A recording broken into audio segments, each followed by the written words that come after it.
the network for the AV industry. What are you listening to? This is AV. This is AVNation. This is AVNation. AV Week is brought to you by our group of underwriters, companies like HD Base T.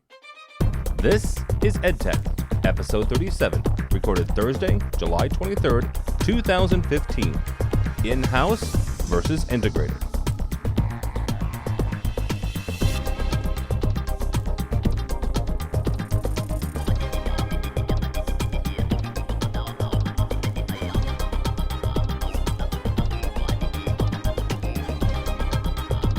This is EdTech, the education show put on to you by the fine folks of AVNation. My name is Tom Albright. I am your host. With us this week is Mr. Mike Tomei from Tomei AV. He's a consultant for the AV education industry. How are you, sir? Good. I'm doing really well. I recovered from InfoComm, so. That is important. That is important. We're going to touch on that a bit. Mr. Greg Brown, who is from UCLA in beautiful Los Angeles. How are you, brother? Hello, Tim. Hello, guys. Hello, world. Where I resisted the urge to go out and take pictures the other day when rain came from the sky. Well, as opposed to where water came from the sky. We couldn't remember what it was called there for a while. Oh, jeez. Perpetually sunny. Poor guy. Also with us live from a symposium somewhere in the heart of Arkansas, Mr. Ernie Bailey from UAMS. How are you, sir? I'm doing just great. Glad to be with you. All right. And last but not least, we have a newbie, so be nice to him, guys. His name is Bill O'Donnell. He's from William Patterson in beautiful New Jersey. How are you, brother? Hello, everybody. So I kind of joking, but Bill's been around for a long time. Bill helps us out at the AVNation at the various shows. Bill was actually one of the 4 brave souls who went to ISE this year, in Amsterdam in February. And I needed to have an IV of espresso to make it through 3 days. Going to 4, I don't think we're gonna sleep. We're not gonna sleep. That's the thing, is we'll sleep on the way there. We'll sleep on the way back. So it'll be fun though. Bill introduced me to shawarma and to some interesting Pakistani curry. Yeah. It's always fun times. As opposed to boring Pakistani curry? No, just did the whole. So I went to Amsterdam to get Pakistani curry. I'll just let you chew on that sentence right there. All right. So InfoComm was interesting. Let's just put it that way. InfoComm was interesting from AVNation standpoint because we had some interesting technical issues. I guess interesting is my word for the day. For AV Week, my mic wasn't on the entire time, and apparently for the EdTech we did in our beautiful booth that the guys put together for us, none of our mics were on for the entire time. So Ernie and Mike and I sat around, and it was probably the best episode we have ever done in the history of this show. Unfortunately, no one will ever hear it, with the exception of whoever was standing around at the time, Brad. Well, it's the history of the show so far. So far, yes. So here's what we're going to do, guys. We're going to get your take on it. Almost all of us were there, but Greg got to view it from afar, as it were, and just kind of get your take on it from an education standpoint, right? Ernie, we'll start with you. You have a unique perspective, at least from my standpoint. I didn't teach any classes this year, but you taught a number of them. So both from an educator's standpoint, as well as someone who walked the show floor with your team. What was your sense of InfoComm this year? Well, first, from the educator side, I've taught classes off and on for the past 15 years at InfoComm, I believe it is, and I've never had to bring chairs into a room before, and had to do that for 2 of my talks. So very cool. I don't know, it's people who've never heard of me, and that's why they came. But it was, I thought, very good. Had good questions. Saw a lot of tech managers there at the show on the education side, which was very encouraging to me to see more of our people showing up and learning about what some of us old guys have been doing for many years. As far as on the show floor, I did see some interesting things. We are seeing more and more networking and IT gear fitting into the AV, and we're also, I think, fortunately finally seeing the AV world trying to be a part of the rest of the internet and network that we have on our campus, and not, just trying to make it work, but trying to do it in a way that's acceptable to the network engineers and the security people and all the others that have been doing the IT side longer than we have. And that makes a whole lot of sense too, because that's one thing that educators have had an issue for a while, especially getting the IT guys and the AV folks kind of on the same page. Right. Well, when we got back from InfoComm, I took a few of my staff there. One was my lead engineer, and he came back with some better information. He sat down with our network engineers, and we've been asking for several years to have a private VLAN running across campus just for the AV network. And we've gotten no, we don't even want to talk about it. Well, after the discussions he had with several of the manufacturers and how they're working and how they can work together, all of a sudden we have a private VLAN that was set up within 3 days of the request. Wow. So I was very impressed with that. And, like I said, we've been talking about the integration of AV and IT for, 16, 17 years at InfoComm now? And that's been the big word, and how we're becoming more and more one. Well, I think we're finally getting to a more mature part. We're going to put all of our AV stuff on the network, but we're not going to follow the other protocols, and we're going to have to make workarounds for everything to a point where we are part of the IT infrastructure. But we still have our own identification and our own equipment, and we're not, the network engineers aren't taking over our systems, but they're allowing us to ride on the network and be considered a major component, as opposed to just a hindering add-on. But you guys are managing your devices, though, right?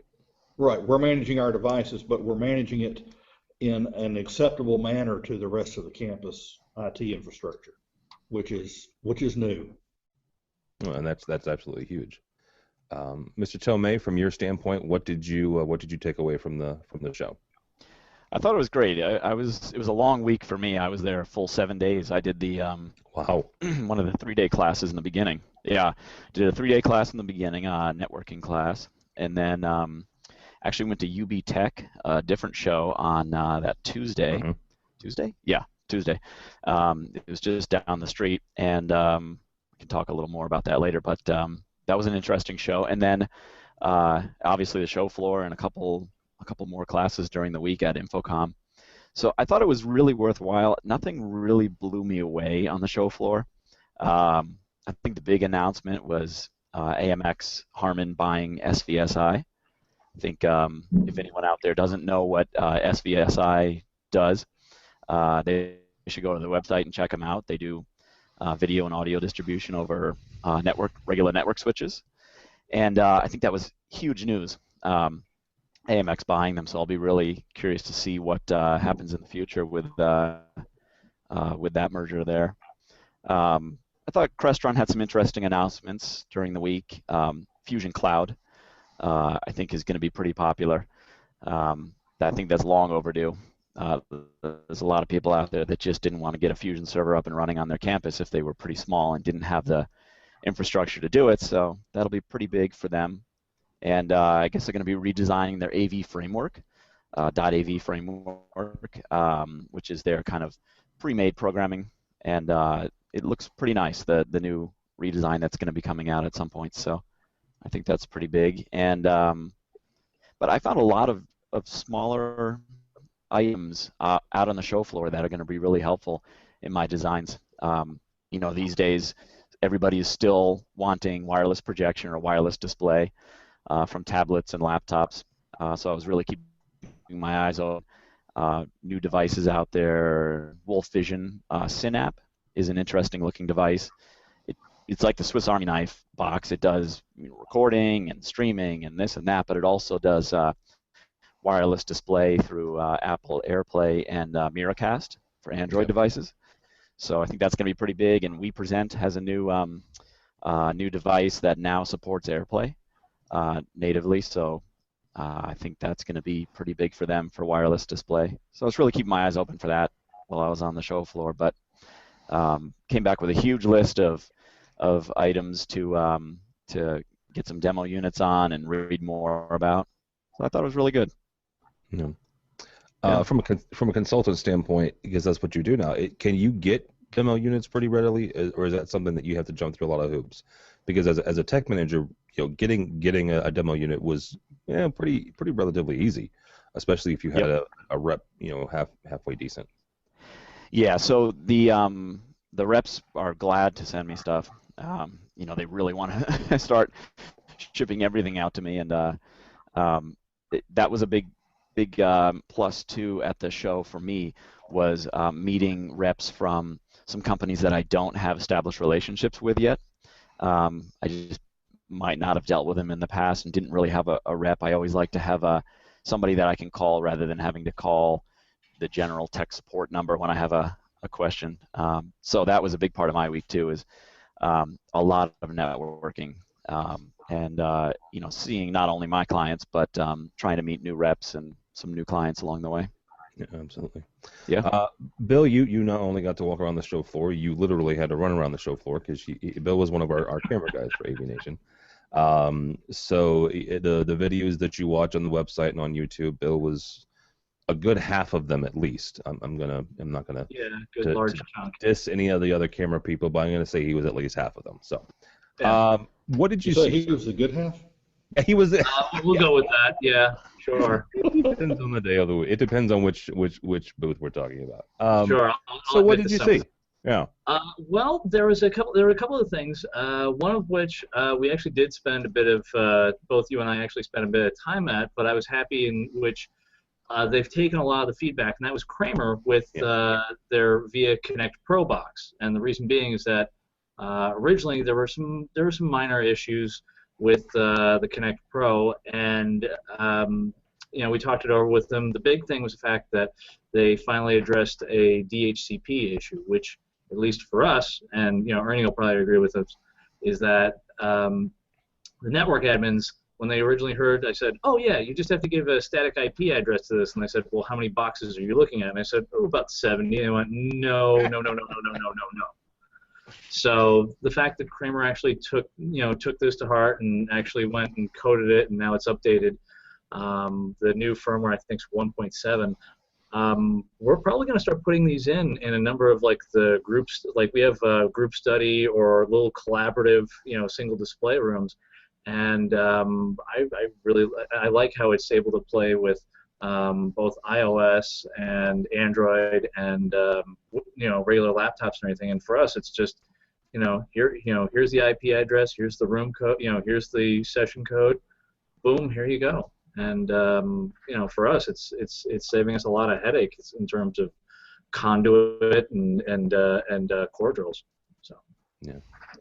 All right, Mr. Brown, for the person who got to watch from afar, what did you get from it? And the reason I asked that is because last year, actually about this time, we talked with our buddy John Green from Advanced AV, who purposely didn't go to InfoComm 2014 and got to watch it through social media, through the different publications. So taking that aspect and taking it from a standpoint of a tech manager, what did you get from it? The words "boring as hell" come to mind. Actually, it was. So you missed the tech manager council party. You love lines like that. Admit it. It was another. I think what we euphemistically refer to as an incremental show. What's the phrase we've been bouncing around for a few years now? Yeah. Evolution, not revolution. Yeah. But I think we get too caught up in the press releases and the marketing hype and listening to some of these other websites trying to spin everything as the latest and greatest instead of just being boring and down to earth like we are here. Are you saying we're down to earth? 4K disco ball is gonna work? Go ahead. Greg and I have been around for a while. We remember when we saw the first DLP projectors. and the first LCD projectors. And Greg remembers when he saw the first candle. What are you talking about? Ouch. This required 3 girls on the CRT? Well, that's the joke I always make is, being, part of UCLA now here, one of the University of California system. I went to UC Riverside, which is kind of let's say the runt of the litter for using a nice expression. And the joke I always make is, yeah, I went to UC Riverside, but they've got electricity out there now. But, it was an interesting show. Fully in Patterson as far as the New Jersey State colleges are concerned. Yeah, fortunately we are not the Cal State system, even UCR. But it was another incremental show, and it was convergence has happened. Everybody. The things everybody was coming out with was the new card or the new port or the now with Dante, or everybody was adding some sort of features, generally all that spoke to some sort of digital or IT aspect of their system. No great new revolutionary technologies that I saw. Although, listening to you guys, yeah, boy, you think static IPs and VLANs are trouble. Just wait till you go to your IT guys and say you're going to start putting managed switches in your AV cabinets. That'll get you some reactions. We started doing that about a year ago, and actually, to be fair, they've been really helpful and useful for for IT people. When we agreed to buy the brand they wanted us to, they got a lot happier. And we buy the we buy the little brother of the switch they put in all the closets, and they can talk to it. We let them manage the switch for us, and they're much happier. And they've now agreed to let us put them in the cabinets, as opposed to running 15 network jacks on the wall right behind the rack. Yeah, tech managers and IT folks are, that's one way I think we're cut from a lot of the same. Same stock. We're creatures of habit to a large extent. We like to find something and stick with it because we get comfortable with it. But and one other point on the show, I think Mike mentioned it. Yeah, SVSI getting bought up by AMX, I think, was the one big story. Really not one I was happy to see, because we've seen a lot of companies, merge or get bought up in our industry, and unfortunately, that's been the death knell for a lot of good, innovative companies. And I never used any SVS gear, but I always kept an eye on them because I thought they were really slick and innovative and had some neat stuff. If you're not familiar with them, go on their website, learn about their stuff, because my fear is, poof, it's all going to disappear. Well, and we're going to see it as features come up in AMX gear, and that may or may not be stuff that we can easily buy and use independently. Different companies, do that in different ways, but we'll see. Well, Greg, I'll say this. When companies tend to buy up other manufacturers, our biggest one that seems to buy something and then inevitably screw the pooch is, say, Cisco. To this day, I still have yet to forgive them for Tamberg. But rest in peace. The flip cam. The flip cam, yeah, they bought it and just buried the thing.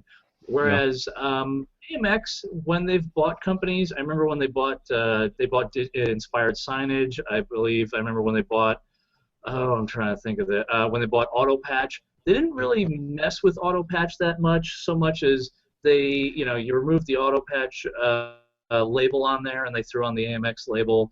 And the only thing that they did do that I was sad about was they went and took AutoPatch's lifetime warranty and gave it a 3-year warranty, but they didn't really mess with it too much. And then after that, they started folding the AutoPatch stuff into their own lines. But for the most part, AMX hasn't. It seems like they haven't messed with their stuff that much. Well, you can't buy a standalone switcher really anymore from them. Oh no.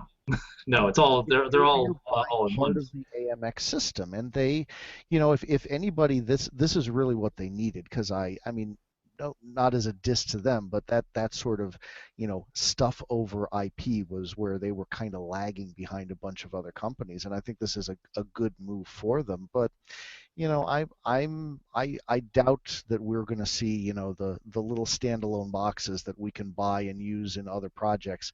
I am not optimistic that we'll be able to buy those in a couple of years. Unless they use it for, say, developing as part of like an AVB standard, I totally agree with you on that. We're going to definitely see the disappearance of, oh, here's the two transmit and receivers. No, you have to get it with part of our Innova system or DGX system. Exactly. And the other thing with that, I mean, and Bill mentions AVB and TSN. I've been kind of cautiously watching AMX, right, since Harman bought them. And just for clarification, AMX bought SVSI, Harman didn't, so SVSI is under AMX, because AMX's transport had been traditionally HD-based T. Harman, as a company, has been heavily involved with the Avenue Alliance, and so that's been kind of interesting to watch. Whether or not AMX was going to develop something that was more that topology and that standard. This purchase is interesting, right? And I'll take Sean Robinson at his word and what he said to us when the Wednesday that they announced it, said that as of right now, it's not going to, we're not going to keep anyone from purchasing it, right? If you're an AMX dealer, you have access to SVSI stuff. And it's not like they're going to prevent, Crestron control systems from controlling them. So now, to you guys' point about AutoPatch, yeah, they did eventually start kind of wrapping them in and making them more AMX. I would say this, Tim, in that it wouldn't surprise me if you saw it as where, how Extron has both their HD-based T and their DTP or XTP transmit outputs. It wouldn't surprise me if AMX went and said, "Oh, here's your video, say a video over IP port, and then also here's an HD-based T port." It would essentially be, pick your flavor in the switch. Yeah. That wouldn't surprise me in the slightest. Is AMX? Well, okay, I'm going to answer my own question here because I thought of the answer. I was going to say, is AMX, though, a big enough company to pull that multiple standard thing off? I mean, we see Crestron do it because they've got the pockets to do it. We see Extron do it because they have to do everything that Crestron does. And AMX is, I was going to ask, can AMX do that? But of course now they have daddy's deep pockets from AMX Harman's. Probably isn't, but Harman most certainly is. Yeah, so maybe we will. Yeah. There. All right. Mike mentioned this before the other show that he went to that week, which was EdCause. UBTech. UBTech. I'm sorry. EduComm is the too many shows. He went to UBTech. I actually went there myself and saw a couple folks. Extron had kind of their little road show going on during a couple days before InfoComm. This comes to us from our friends over at AV Network. The registration for EduComm is open. EduComm, if you're interested, is in Atlanta, September 30th through October 1st. But I wanted to bring this up to kind of start talking to you guys about this. And I know we've talked about EduCause and the CCUMC and multiple other shows. But Mike, we're going to start with you on this one. Besides InfoComm, and I would, for me personally, InfoComm is probably the most important show that I go to on a yearly basis. What else do we need to, as tech managers, what else should tech managers be looking out for and trying to get in their travel budgets besides InfoComm? Yeah, well, so I'm a fan of InfoComm, but I also am the first person to say that I think it's too big. I can never get through all the booths I want to get through. Some of the booths are just a zoo the whole week. I walk by some of them and just say to myself, nope, not even going to try to get in there and get a tour of this booth right now. And so I like the smaller shows. UBTech was one of those smaller shows. You walk on the show floor there, and there aren't that many people in each booth, so you can talk to a rep for a good half an hour about something that you're really interested in and get a lot of great info rather than over at the InfoComm show where they're all exhausted and they give you about 4 minutes and then they have to move on to the next massive group that came in. So I do like the regional shows. I don't know if it can fit into a lot of people's budgets, though. you kind of, if you're going to pick and choose one, you kind of have to choose InfoComm because that's where everybody is, and you want a biggest bang for your buck, I guess. But the smaller shows like UBTech or EdUCOM have some big names that exhibit there and have some nice looking classes or seminars too. So I think they're really worthwhile. UBTech was a good show. There was a lot of overlap with IT departments there, kind of like the Campus Technology Show that's happening, I think, next week in Boston. That's another big one too. There's a lot of overlap with IT, so a lot of the seminars, don't really necessarily pertain to AV people. So that's kind of a downside with those smaller shows. They try to just cover everybody. But I really did enjoy UBTech. I thought it was a really good show, and I want to go back next year. Okay. Yeah, it'll be typically UBTech tries to kind of coordinate with wherever InfoComm is, so it will be back in Vegas next year. Yep. Mr. Brown, what other shows should tech managers be looking at? That's a good question. I mean, we're really spoiled out here in the SoCal area. I am constantly going to, little day shows or regional rep shows. This year, two of the biggest local reps, Enright and a new CT, are doing a combined show.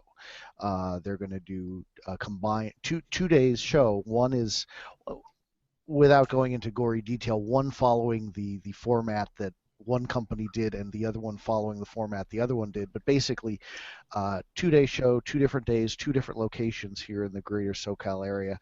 And so between the two of them, they're going to have probably 50, 60 vendors, something like that, which is a pretty good size show. And there was one by not Stampede, Almo was here a few months ago. That they managed a pretty good sized show also, because they rep so many different companies, complete with a full day. I say a full day full of classes. It's like a choice of 3 classes in like 2 time periods before lunch, and the choice of 3 classes in a time period or 2 after. So like a dozen classes or something to choose from, and then all the probably 40 or 50 vendors. So there's a lot of stuff like that going on all the time. And if you don't have contacts with your local regional reps and stuff like that, that's something to look into. There's a lot of stuff going on in a lot of areas, not obviously in the middle of nowhere, but that's always a good avenue too.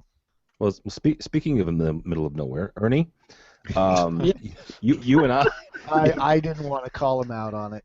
No, I'm just saying he and I both. I mean, because here's the thing, you boys are on the coast, right? Ernie and I are dead set in the heart of flyover country, right? I mean, Ernie's in Little Rock. I mean, we've talked about this before. Those shows are in Southern California, and they're in New England. Yeah. Occasionally, the southeast corner of the country. But yeah, we don't see a lot of them here. We do about every 18 months. A couple of the rep firms will set up a show here in our area, and we always get invited. All the dealers are there to see what's out, but they also invite us tech managers from education to see what they've got, and I always find those informative. I also like the small groups, like we see that meet at the same time and close to the same locations. InfoComm EduCause has done it several times, and I've gone to that. And sometimes you even see the same vendors, but you see the ones that are marketing to the tech managers at EduCause. So you can go see the full product line and the big overview at InfoComm. Then you walk, at InfoComm, it's usually just down the hall in the same convention center, to a smaller room, a ballroom more, and you can talk to the people about how you want to use it in education. And there'll be people there that can answer your questions and can go over to another booth that may be someone that's not exhibiting at InfoComm, someone that's just in the education market, and tell you how their products can work together. And I like that. And on top of that, we're holding a symposium, a Teaching with Technology symposium here on our campus. We do it every year about this time. We've done it for 9 years now. Oh, wow. And I've actually got several vendors exhibiting here that we saw at InfoComm, and they're showing to, we have K through 12 as well as higher ed people attending our symposium. There's not a lot of vendors. We've got like 5 or 6 this year. We've had up to 20 at the time. And you get some very good quality time with the exhibitors, with the different manufacturers or the reps. Oh, very cool. Bill, from your standpoint, I mean, again, you're up in the Northeast, in the New York, New Jersey area. There probably isn't a weekend that goes by that you don't have something going on. I'm going to be in Greg's boat in the same regard of I get spoiled because I'm close to the New York. I'm right within the New York metro area.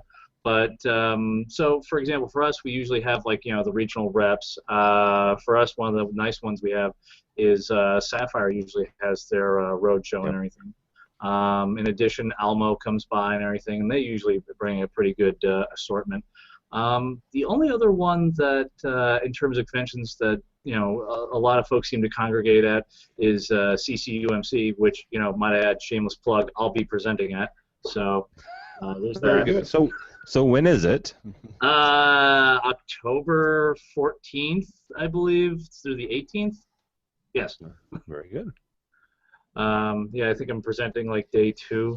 But anyway, so it's one of you're right though. It is. We do get spoiled being in the on the East Coast, in the between the New York and Boston areas and everything. Yeah, pretty much like I said, it boils down to the only other one that I know I've attended in the past, and that was usually down in D.C., was actually this other offshoot one, which was GovCom, which was actually for DoD, but in our case, it was because I was at a Air Force schoolhouse, so it there were some things that crossed over. Very good. All right, from our friends over at Technology Tell, it's a DIY type article, but it got me to thinking about my work case when I was in education.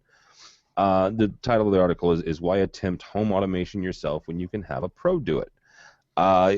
Quick background, right? And they're talking about DIY folks in home automation and home control. My background in technology, as a technology manager, is I was at a community college, right? God love you boys. I mean, friggin' Mike was at Harvard, for crying out loud. So it's not like he was hurting for money, right? My budget when I left there, I think probably UCLA spends on lamps every year. So my entire budget was it's about $30,000. Okay. And that was for everything, right? We had 180 rooms. That was to maintain the rooms and that. So we did a lot of things ourselves. I mean, I learned Crestron programming. I learned Extron configurating. I learned how to design. I learned how to, everything ourselves. He soldered HDMI cables himself. I would solder HDMI. Those hurt too. Those little itty bitty 19-pin. So yeah, that was our experience because again, we tried to do everything ourselves. Bill, from your guys' standpoint, I mean, is there value? First of all, is there value in doing as an education house, as a higher ed place? Is there value in doing it yourself? Is there value in you guys doing the install?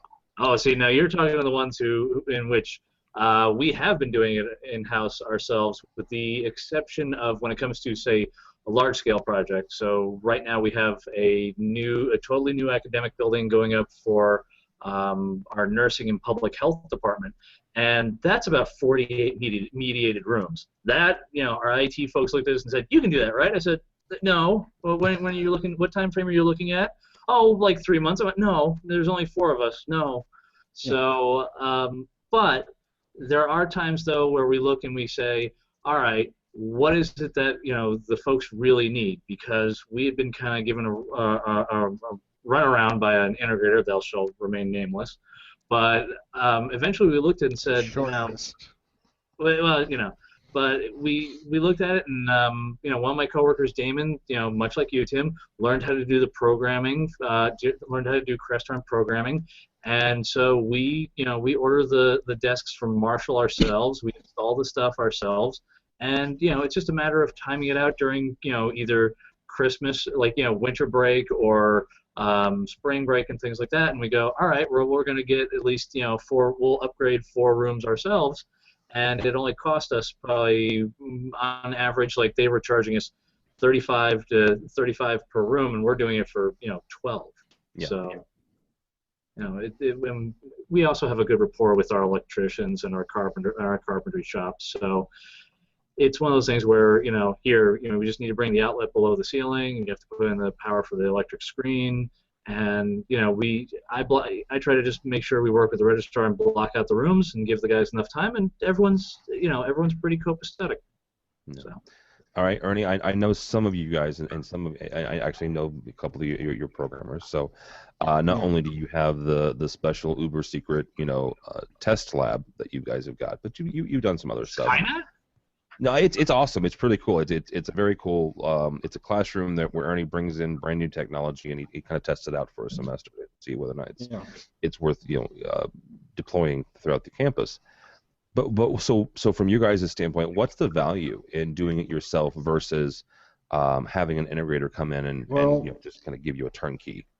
Yeah, if we could do it in-house, we prefer to do it. I mean, I do not have an extensive budget, and I can, for our classrooms, and what we've kind of drawn the limit on here for us right now is a double classroom. Classroom that can be divided into 2 pieces.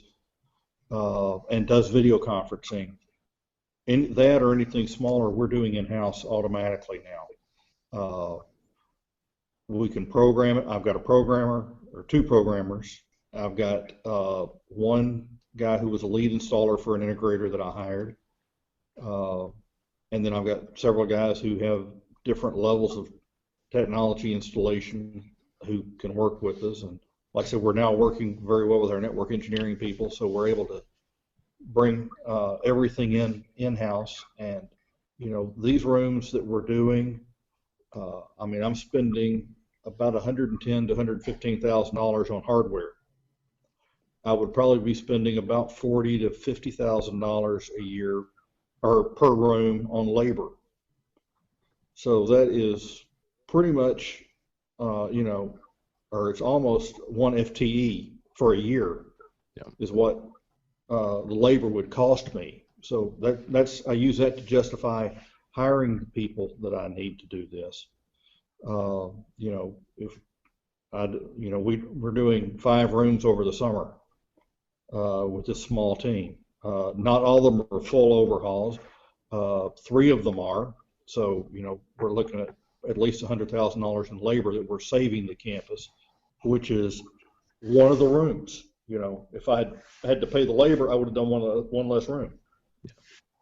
So it's very good. When we do large projects, and Tim, you were involved in the last large project, we did 3 large lecture halls in a very short amount of time. My team might have been able to do one of them, but they wouldn't have been able to do anything else at the time. Yeah. So we kind of weigh it. Do we have the personnel? Can we do it in time, and can we get finished? 2 of the rooms that we've done over this summer are both being used by the symposium this week. One of the rooms was finished 2 weeks ago. One of them was finished yesterday. The symposium started this morning. Good. So, no pressure. No. No pressure. Is it We're working? putting a technician. Is it working yet? Yes, it is working now. Here's what we do. For this symposium, I'm actually putting a technician in each one of the rooms. Just the way the rest of the schedule fell, I've got my techs available to do that. And I said, we're going to take, 2 days off of installs anyway. Yeah. Everyone needs a break. You're starting to fight among yourselves. We're going to take 2 days off. But I took the lead installer and put him in the room that was finished yesterday, because he knows which cables were terminated when. And if there's a problem in the room, he can probably fix it real quick. Yeah. I have not heard him screaming. I'm right next door to him right now. He's doing a conference right now. So, we weigh it. Whether we do it in house or we hire it out. When we do hire it out, we write the scope, and we specify that we own the code when it's all through, and Yep. we give the hooks to bring it into Fusion, so it's going to talk like all of our other stuff does with Fusion, so we get good reporting, and easy to control, and my programmer works with the programmer that does it. Tim programmed these 3 rooms I just did, and he worked with our lead programmer on exactly what we wanted to do, and when they were on site, they were sitting side by side. So we understood why they were doing things, and I think my programmer got some tips out of it that have helped in our other stuff. So. But wait, Ernie, was it Tim who did the programming or Tim's company? Because that's a very big level. Most of it was Tim's company. So. Both. Yeah. Tim did some of the programming, and he was actually on site for part of it. Yes. His company did the programming. Yes. Yeah. Yeah, absolutely. So good, talented guys. So, all right, Mr. Brown, from you guys' standpoint, you guys do a number of your own installs. So We pretty why? much do everything we do. Yeah. Yeah. So why? Why? Let's see. Better, faster, cheaper, geez, more come on. reliable. Man, you should have asked if you wanted to go alphabetical or numerical. Neither need I go on. I mean, it's for as big and as many companies as there are here in SoCal. It's amazing how much trouble everybody has finding a reliable integrator. It just amazes me. I mean, we do 2 types of rooms. We have the rooms that we build ourselves, and then we have the rooms built by other integrators that we repair. And that seems to be our job description. I've helped probably 2 or 3 departments in the last couple of weeks troubleshoot rooms built for them by outside integrators. So, yeah, with a little knowledge and a little common sense, it's clearly the way to go. You are your own. You've got your best interests in mind. You do. Whereas the integrator, not to fault them, they're in business, but their bottom line is making money, not necessarily getting you the best system. At least it's not the top priority. And if you are going to screw something up, generally you know in advance when you are screwing something up and what the problem is going to be. You don't. It's not that day before classes turnover and, oh, by the way, we couldn't get that feature to work. Thanks, guys. Appreciate it. Mm-hmm. So yeah, if you're not doing your own stuff, you should be considering it. All right, Mr. Tillman. Just one thing I did want to back up on, and that was specifically, funny enough, and once again, shameless plug. A friend of ours, Mario Maltese, is actually going to be teaching a class literally entitled "Do Your Homework: How much did that classroom actually cost you?" And literally, it's going to be at TCUC, and it's he's done that talk at InfoComm before, and I have paid very close attention. Yeah. Yeah. He helps you make the decision. So. Yeah, Mario's I met him for the first time at InfoComm this year, so I'm actually going to be taking a couple of his classes. So, Mr. Tomei, you're the consultant on this panel. Mm-hmm. You have your work cut out for you, sir, because you've got three very, very fine, qualified, talented technology managers sitting here telling you that they don't need integrators. Yeah. So why do they? Don't tell them the part where we wanted to throw them off the panel. I didn't say that. No. I still get my finger on the eject button. Yeah, that's a tough one. First, I'll say, check out the pictures that Greg posts on LinkedIn of his integrator installs. That'll show you. Those are always fun to see. That'll show you why he does his own installs. There are some real doozies on there. You mean the projector that hits the ceiling fan? Yes, that was a fun one. That was not mine. Exactly. No, but I will say that back when I was tech manager, having complete control over installs was great. Being able to do it in house. Never really had the staff to do it properly though. We would kind of pick and choose our installs, like people were talking about here on the panel, and then the larger jobs, leave that up to integrators. I think the most important part is, and back to Greg, he can speak about this because of his recent blog posts about standards on campus. So if you are relying on integrators and consultants, establishing campus standards is key, because you have to give up some control, but if you're able to hand them a lot of documentation as to what they should be doing, as far as drawings go and wiring standards, that sort of thing, it's huge. I think at the least, people should look to do their own programming. I feel like you give up a lot of control when you start using various programmers on various jobs. If you're doing the programming in-house, you can really create a nice standardized user experience, room to room. And if you have somebody else pulling cable and installing equipment, that's fine. That's where you probably need the manpower. But really getting somebody trained on programming on staff, sorry Tim, is I think pretty important for schools. I'm working with a community college in central New York here that Tim is in the same boat that you were, real small budget, but they're asked to renovate a lot of rooms and update rooms. So I'm really working with them to keep costs down, to establish standards and keep their costs down. And programming has been really expensive for them. And they have nobody on staff that can even do simple programming changes in rooms. If they swap out a projector or a Blu-ray player, they have to call somebody in. And so working with them to kind of look at those costs has been pretty big for them. Let me say a couple things. First of all, I think that any college that they have the manpower and the staff with the acumen to learn programming should, for that very reason right there, right? That was actually our experience, and we had my first 6 months on the job. We had to switch out a projector. I got $1,000 bill. I'm not going to throw the integrator under the bus. The $1,000 bill to switch out a projector for programming, not for the labor, not for anything else. They charged me $1,000 to change the projector. I've paid more than that. Really? Well, Yes. At the time, I had no idea what it was, right? I had no idea, but I didn't know what they had to do. Now, it's one of those things where you go back, and it doesn't. 3 lines of code. Yeah, it's ridiculous. They switched out a module, right? It took them 5 minutes. And they already had the module written for that projector. For Yes, another absolutely. project. Or they downloaded it from Crestron's website, or exactly. At this point. Well, here Individual again. employers have charged less per hour.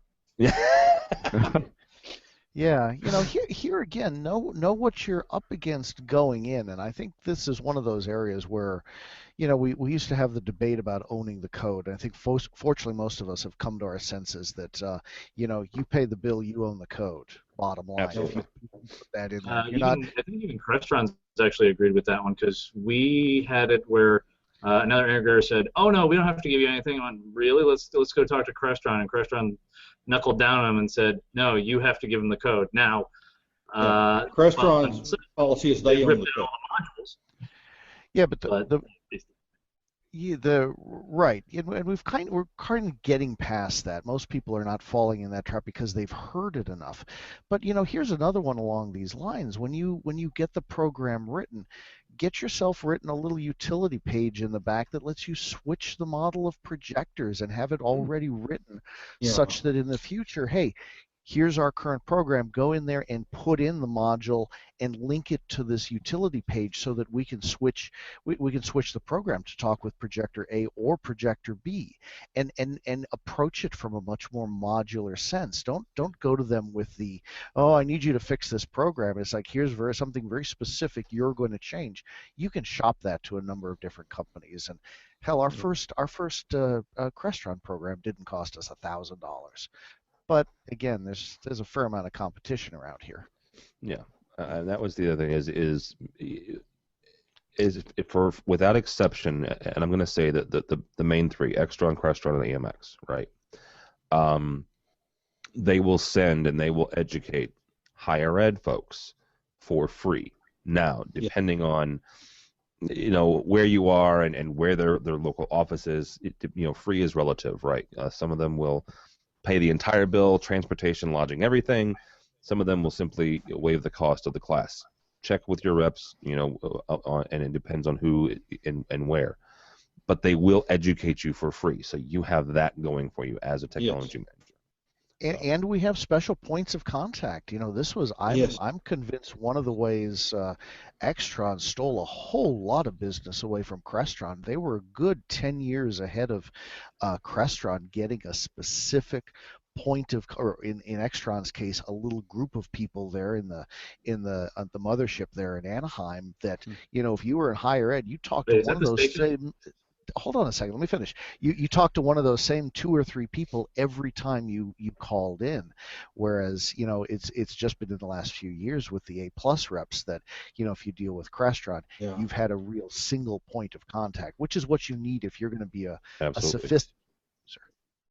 No, I was going to say absolutely. And the one thing I still talk to my Extron rep. He's not a rep anymore, and I'm not in higher ed anymore, but I still talk to him. So, and AMX is getting there, right? I mean, they, at least in the Midwest. Ernie, I don't know if you've ran into a couple of education reps for AMX. They were trying down that road, and I know that they've had some staffing issues in the last six to 9 months with that specific program. But I know that they're trying to do that very thing because they're probably looking at Crestron and Extron and seeing the success there. All right, gentlemen, that's going to do it for this month. Thank you so much. With us has been Ernie Bailey from a symposium. So thank you for taking your lunch hour to join us, sir. I'm glad to. I've enjoyed it. Where can people find you? Good talk. People can find me on LinkedIn most of the time. LinkedIn. Also, Mr. Greg Brown from UCLA, sir. Thank you. Thank you, guys. Yeah, you can see my scandalous integration pictures on LinkedIn, and Mike alluded to it. I just finished a four-part blog over at InfoComm All Voices on classroom standards. A real well, if you need a good nap, it's good reading material. Well, no, and you were part of you were part of the standards group that produced a couple of them, so that was cool stuff. I thought you'd been banned from InfoComm. Not as far as I know, but he hasn't gotten that letter yet. Also, Mr. Mike Tomei from Tomei AV. Thank you, sir. Yeah, thank you. And where can people find you? Well, my company website is Tomei AV. That's TOMEIAV.com, and I'm always on LinkedIn, so people can find me there too. All right, very good. And last but not least, our newbie, Mr. Bill O'Donnell. Thank you, sir. Thank you, sir. If anything, you can always find me on Twitter at the original OD. I'm usually pretty quick about those responses, and I'm on LinkedIn as well. So. All right, very good. My name is Tim Albright. Don't follow me, but go by the website if you would, please. A whole lot of folks put a whole lot of work into our new website, AVNation.tv. AVNation.tv. You'll find this program and a host of others.